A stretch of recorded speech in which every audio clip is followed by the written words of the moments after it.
veuille le temps que le micro fonctionne, parce que je crois qu'il y a un problème technique. Voilà. Merci beaucoup, Madame Gomez. Est-ce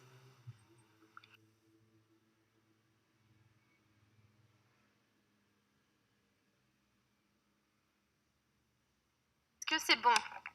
Super. Merci, Madame la maire.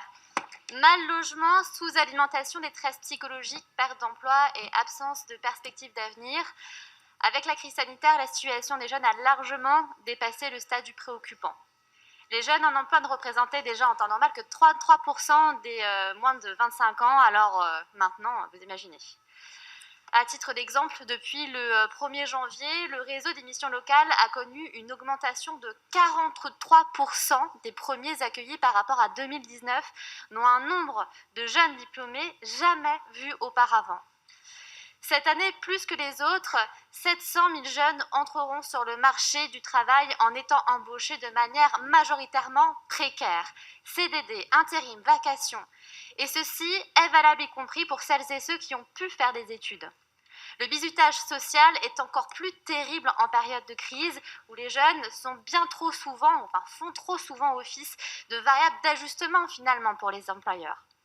Rien de surprenant à voir que, exclus de l'emploi, ils sont de plus en plus nombreux à ne pas avoir d'autre choix que d'accepter de sortir du statut protecteur de l'emploi en acceptant des tâches mal rémunérées par des plateformes de livraison sans droit et sans protection.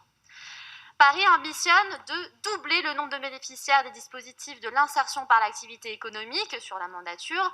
La ville, en tant que premier employeur, a son rôle à jouer dans ce recrutement. Nous pensons qu'une attention spécifique doit être portée sur les métiers des secteurs municipaux en tension à destination des jeunes, les métiers verts, les métiers du bâtiment, de l'aide à la personne.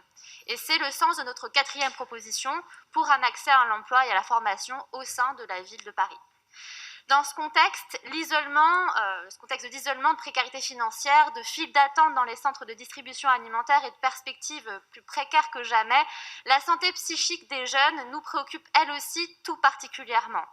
C'est l'objet de notre 5e mesure.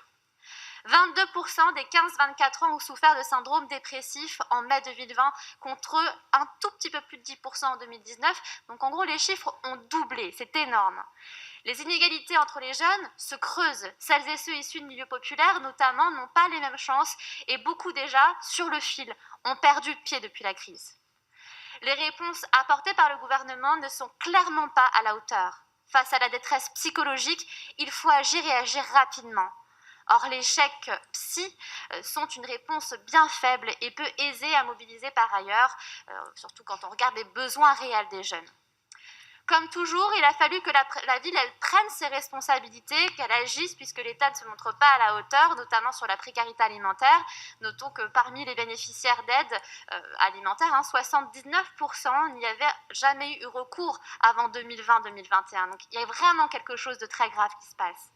Certes, la détresse psychologique n'est pas seulement liée à la crise sanitaire, on le sait, mais cette dernière, elle l'a renforcée. La situation devient difficile, de plus en plus difficile, et cette situation risque de durer après la crise. Le choix qui a été fait par le Conseil parisien de la jeunesse de travailler sur la santé mentale des jeunes en septembre 2019, donc avant la crise, est en ce sens révélateur. Et nous reprenons aujourd'hui leur proposition en demandant la création d'un centre municipal de santé qui soit dédié à la santé mentale des jeunes. Je vous remercie. Merci.